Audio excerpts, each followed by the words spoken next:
Hello folks, welcome to my channel review rowdy. I am your host Santosh Kushal Narsaria. दोस्तों, आज मैं review करने वाला हूं अमेजॉन प्राइम की ओरिजिनल मूवी छलांग का, starring Rajkummar Rao, Mohammed Zeeshan Ayyub and Nushrratt Bharuccha in prominent roles. इनके अलावा सतीश कौशिक, इला अरुण, सौरभ शुक्ला और Sacred Games fame Jatin Sarna भी सपोर्टिंग किरदारों में हैं। और अगर आप इस मूवी का सिर्फ ट्रेलर भी देख लोगे, आपको उसकी पूरी कहानी समझ में आ जाएगी। आपको ये समझ में आ जाएगा कि राजकुमार राव हरियाणा में एक नॉर्मल सी स्कूल में एक नॉर्मल सा पीटी टीचर है। वो अपने काम को सीरियसली नहीं लेता। उसके जिंदगी में, उसकी लाइफ में कोई विजन नहीं है। वो अपने काम से खुश नहीं है। एक रूटीन और एक मंडेन लाइफ वो जी रहा है। लेकिन उसकी जिंदगी में ताजगी आती है उस दिन जब उसी की स्कूल में एक कंप्यूटर टीचर ज्वाइन करती है, जिसके किरदार में है नुसरत भरूचा। इन दोनों के बीच में इन्फैचुएशन होता है। इनका प्यार थोड़ा बढ़ना चालू होता है और कहानी में ट्विस्ट तब आता है जब मोहम्मद जीशान अयूब वही स्कूल ज्वाइन करता है राजकुमार राव के सीनियर के पोस्ट पर, और उसको भी नुसरत भरूचा पर क्रश आ जाता है। तो ये लव ट्रायंगल टाइप चीज बन जाती है और बाद में जाकर दोनों ही जनों में, राजकुमार राव और मोहम्मद जीशान अयूब में, नुसरत भरूचा को पाने की होड़ मच जाती है। पूरी पिक्चर में यही दिखाया गया है। सो अगर आप इस फिल्म की पूरी क्रू पर फोकस करेंगे, इसके एंसेम्बल पर फोकस करेंगे, तो इसमें राजकुमार राव है, मोहम्मद जीशान अयूब है। Both are highly talented actors. इस फिल्म के प्रोड्यूसर्स है लव रंजन और Ajay Devgn. Again a very good and very deadly combination. और इस फिल्म को डायरेक्ट किया है हंसल मेहता ने, जिन्होंने रिसेंटली अभी स्कैम 1992 जैसी मास्टरपीस सीरीज हमारे सामने रखी। सो जब इतनी अच्छी टीम मिलती है और किसी एक प्रोजेक्ट के साथ जुड़ती है, तो बट ऑब्वियस उस प्रोजेक्ट से कुछ उम्मीदें बन जाती हैं। लेकिन ये मूवी उन उम्मीदों पर बहुत बुरी तरह से फॉल्टर करती है। इस फिल्म की सबसे बड़ी प्रॉब्लम है इसके प्लॉट की अनक्लैरिटी। इसको बनाते वक्त भी शायद कोई क्लैरिटी ऑफ थॉट था ही नहीं। स्टार्टिंग में यही दिखाते हैं, जो ट्रेलर में भी है, कि ये पीटी टीचर रहता है, अपने काम को सीरियसली नहीं करता है, इसकी कोई इज्जत नहीं करता है। फिर इसका और नुसरत भरूचा का चक्कर चालू हो जाता है। स्टार्टिंग के आधे घंटे फिल्म इतना पकाती है, इतना बोर करती है। There is nothing new which is been shown. Haryana में कैसे लोग रहते हैं, कैसे बाहर जाके वो कचौरी पुड़िया खाते हैं, यही चीज चलती रहती है। Just to set up the plot. Set up करने में इतना टाइम वेस्ट किया गया है जिसकी कोई हद नहीं है। कहानी आगे बढ़ती ही नहीं है। नॉर्मल से डायलॉग्स रखे गए हैं, थोड़े थोड़े छुटपुट बीच में कुछ एक आध जोक्स पे थोड़ी सी स्माइल आ जाती है। बट स्टार्टिंग के आधा घंटा एकदम मरा हुआ पेस है मूवी का। फिर आधे घंटे बाद एंट्री होती है मोहम्मद जीशान अयूब की, और फिल्म तब जाके थोड़ी सी छलांग मारती है। थोड़ा इसका नैरेटिव अच्छा होता है, एंगेजिंग होता है, लेकिन फिर जाके भलता ही कुछ खिचड़ी बनाई है इस फिल्म में। ये फिल्म चालू होती है राजकुमार राव के साथ, कि वो पीटी टीचर है, नॉर्मल सी लाइफ जी रहा है। फिर उसका लव एंगल आता है, नुसरत भरूचा के साथ उसका चक्कर चालू होता है। यहां तक चीजें ठीक थी। फिर दोनों के बीच में झगड़ा होता है फॉर एक्सवाइजेड रीजन। वो झगड़ा होता है, तभी जाके मोहम्मद जीशान अयूब की एंट्री होती है एज द सीनियर ऑफ राजकुमार राव। उसको भी, मोहम्मद जीशान अयूब को भी नुसरत भरूचा पर क्रश आ जाता है।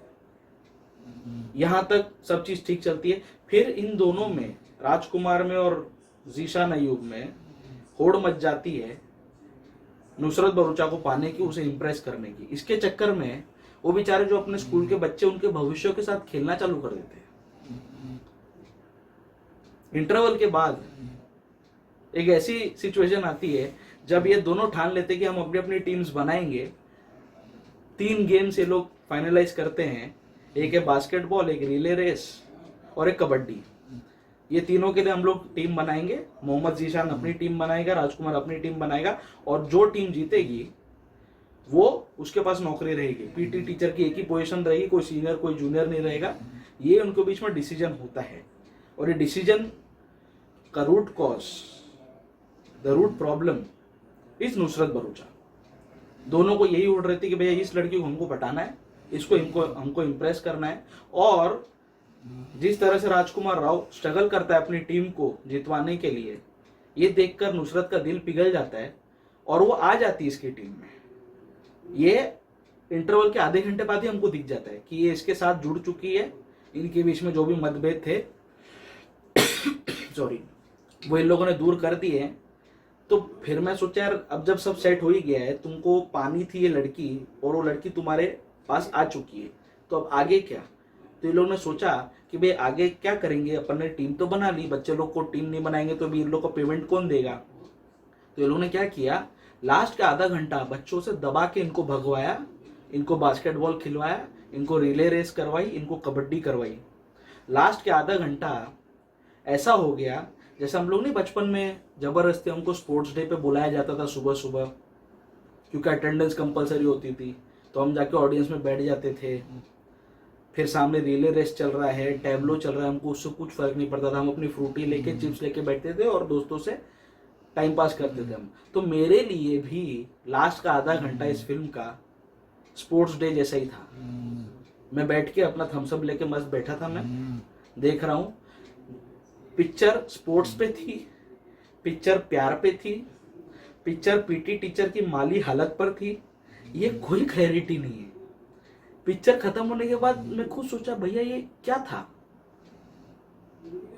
कुछ भी भलता बनाया है, कुछ भी किसी भी बात की खिचड़ी बना दी है, कहीं से भी नरेशन कहीं पर भी जाता है।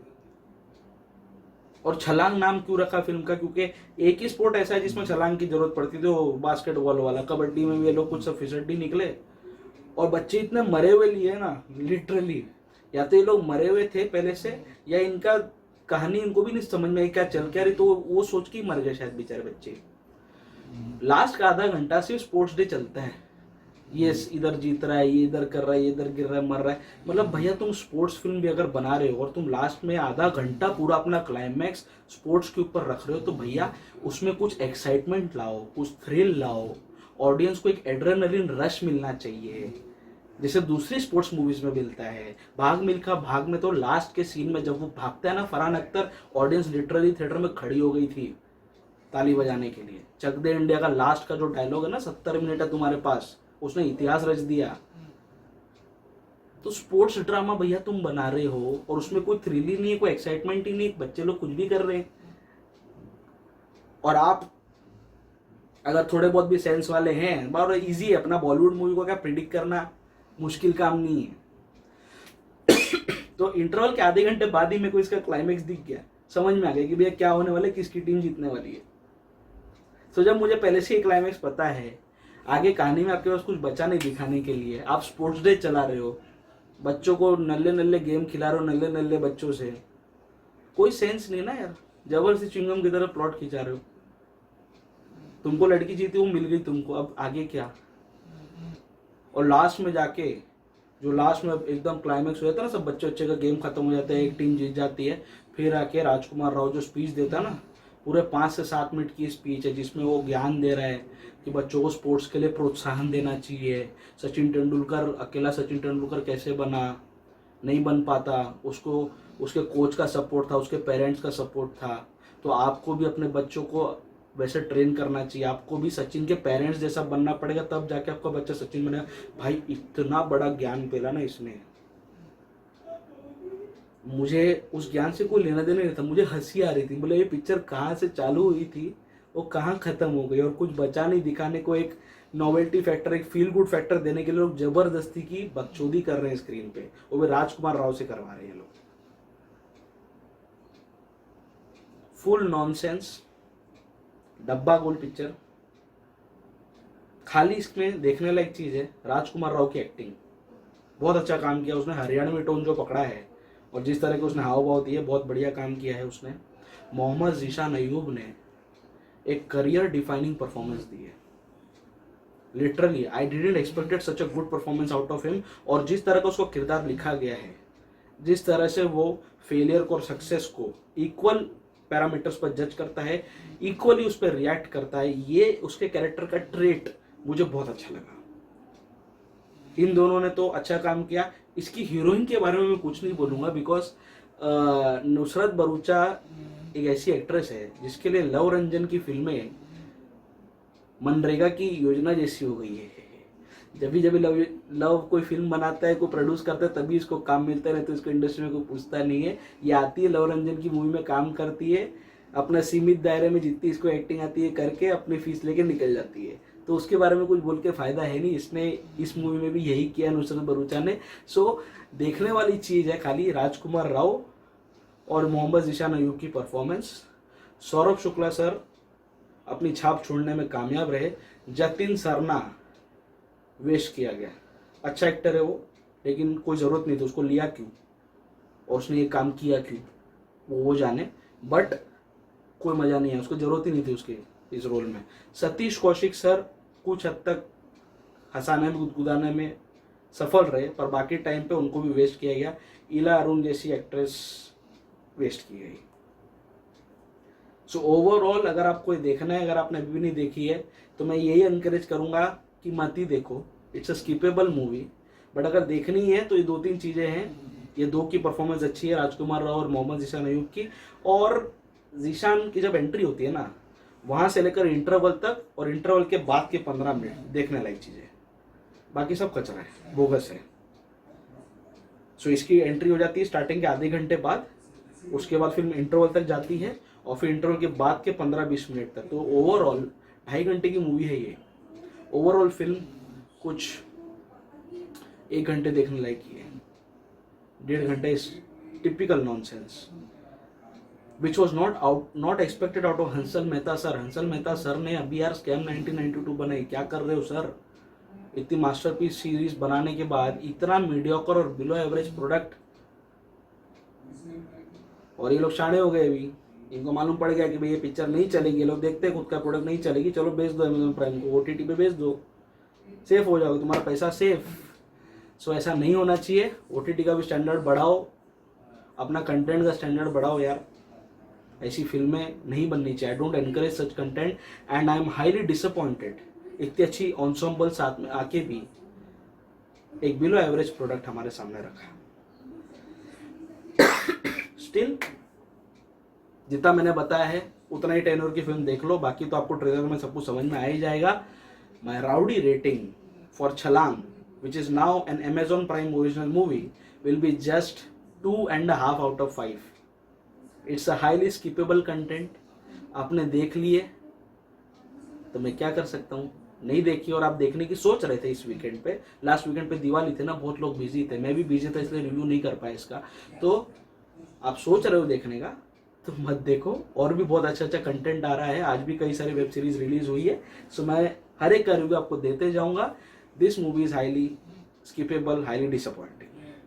सो आप अगर मेरे चैनल पर नए आए हो ना यार, तो मेरे चैनल को फटाफट सब्सक्राइब कर लो। सब्सक्राइब का जो आइकन उसे दबा दो, साथ में जो बेल आइकन आएगा उसमें ऑल वाला आइकन दबा देना, ताकि जब भी मैं अपना कोई नया रिव्यू अपलोड करूं आपको तुरंत उसका नोटिफिकेशन मिल जाए। आप लोग मुझे सोशल मीडिया पर भी फॉलो कर सकते हो, फेसबुक, ट्विटर, इंस्टाग्राम, सभी जगह पर मैं मौजूद हूँ। मेरा प्रोफाइल रिव्यू राउडी के नाम से ही है। The digital partner of this channel is 5 Havoc digital and the को ब्रांडिंग पार्टनर इज चाय पकौड़ा प्रोडक्शंस। आप मेरे रिव्यूज चाय पकौड़ा प्रोडक्शंस के यूट्यूब चैनल पर भी साइमल्टेनियसली देख सकते हैं। तो कल ही मैं किसी न किसी का तो रिव्यू करूंगा ही। मिसमैच रिलीज हुई है, एक नवाजुद्दीन सिद्दीकी की मूवी रिलीज हुई है इरोज नाउ पर, वो भी है। एक ZEE5 पे भी 2-3 वेब सीरीज रिलीज हुई है। एक साथ ये लोग इतना सारा कंटेंट फेंकते हैं ना, तो मैं सबका रिव्यू करूंगा। मेरा लूडो का भी रिव्यू बाकी है, तो इसलिए मेरे साथ जुड़े रहो। हर एक कंटेंट को, हर एक वेब सीरीज मूवी को मैं पूरी तरह से कंप्लीट करने की, कवर अप करने की पूरी कोशिश करूंगा। सो मेरे साथ जुड़े रहो, मेरे साथ कनेक्टेड रहो। Stay tune, stay filmy and stay rowdy.